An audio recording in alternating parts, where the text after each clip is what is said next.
कि आज जो है छठा जनरल कॉन्फ्रेंस किया जा रहा है east central zone insurance employees association का, क्या कुछ है सर आज ये हम आपसे जानना चाहेंगे। आज का जो कॉन्फ्रेंस हम कर रहे हैं ये east central zone insurance employees association का छठा सम्मेलन है। बिहार, उड़ीसा और झारखंड में जितने भी LIC एम्प्लॉइज हैं वो हमारे मेंबर्स हैं और आज 3 स्टेट से 300 हमारे साथी मेंबर्स आज ये मीटिंग अटेंड कर रहे हैं। इस मीटिंग में मुख्य चर्चा जो जिन बिंदुओं के ऊपर होना है, सबसे पहला है भारत सरकार एक सबसे राष्ट्रीयकृत उद्योग LIC को वो बेचना चाहती है और 3.5% उसका शेयर स्टॉक मार्केट में मई के महीने में बेचा गया। हम इसके खिलाफ हैं।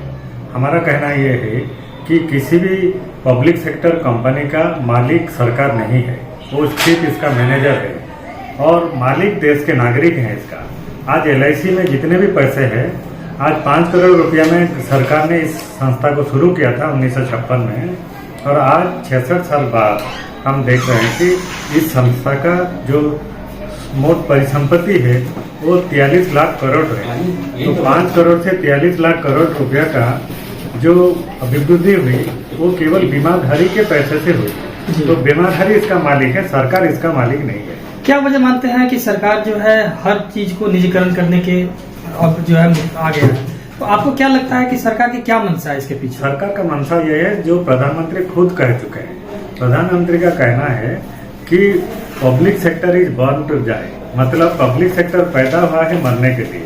तो देश में जितने भी राष्ट्रीय उद्योग, उन्होंने जवाहरलाल नेहरू के समय पे जो पब्लिक सेक्टर को मॉडर्न टेम्पल कहा जा रहा था, उसको आज की सरकार कह रही है हमारा कोई भी बिजनेस में हमारा रुचि नहीं है।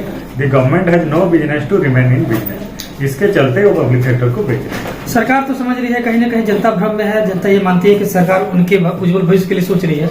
खास तौर पे आज आप जो यहाँ के नागरिक हैं वो उनसे आप क्या कहना चाहेंगे, उनके माइंड को किस तरह से आप क्लियर करना चाहेंगे? जो बजट है, देश का जो खर्चा है, उसको चलाने के लिए सरकार को पैसा चाहिए। सरकार टैक्स के थ्रू आज पैसा ला रही है जो बजट में खर्चा हो रहा है। सरकार ये चाह रही है कि हमारा ये कहना है जिसका ज्यादा इनकम है उससे ज्यादा टैक्स होना चाहिए।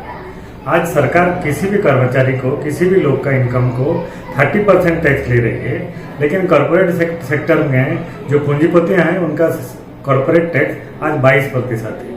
हम ये कह रहे हैं जिसका इनकम जितना ज्यादा है उसका टैक्स उतना ज्यादा होना चाहिए।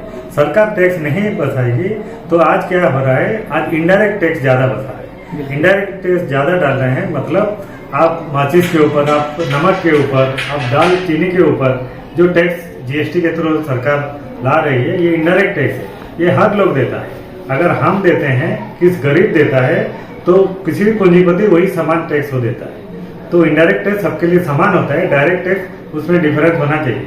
सरकार पूंजीपतियों को टैक्स बचाना नहीं चाह रही है, तो इसीलिए इनडायरेक्ट टैक्स ज्यादा कर रहा है। और दूसरा जो चीज है वो सरकार पैसा ला रही है राष्ट्रीय उद्योग को बेच के, निजीकरण करके, ताकि उनके हाथ में चला जाए। आखिरी सवाल ये है सर कि अगर सरकार आपकी बात को नहीं मानती है तो क्या कीजिएगा? हम इसीलिए हमारा जो रणनीति हम तय करने के लिए ये सम्मेलन में हम चर्चा कर रहे हैं। हमारा जो ऑल इंडिया कॉन्फ्रेंस होगा कोलकाता में होगा जनवरी में, हम तय करेंगे LIC को जो 3.5% शेयर बेचा गया उसका लक्ष्मण रेखा कैसे खींचे, उससे आगे सरकार इसको ना बेच पाए, ताकि सरकार का जो जिम्मेदारियों का पैसा है 43 करोड़ रुपया, उसे 40 लाख करोड़ रुपया हम देश के विकास के लिए आज खर्च कर रहे हैं, वो जारी रहे, लोगों के सेवा में ये जारी रहे, ये हमारा मंशा है। अपना परिचय दें। मैं त्रिनाथ दोरा, east central zone insurance employees association का मैं महामंत्री हूँ।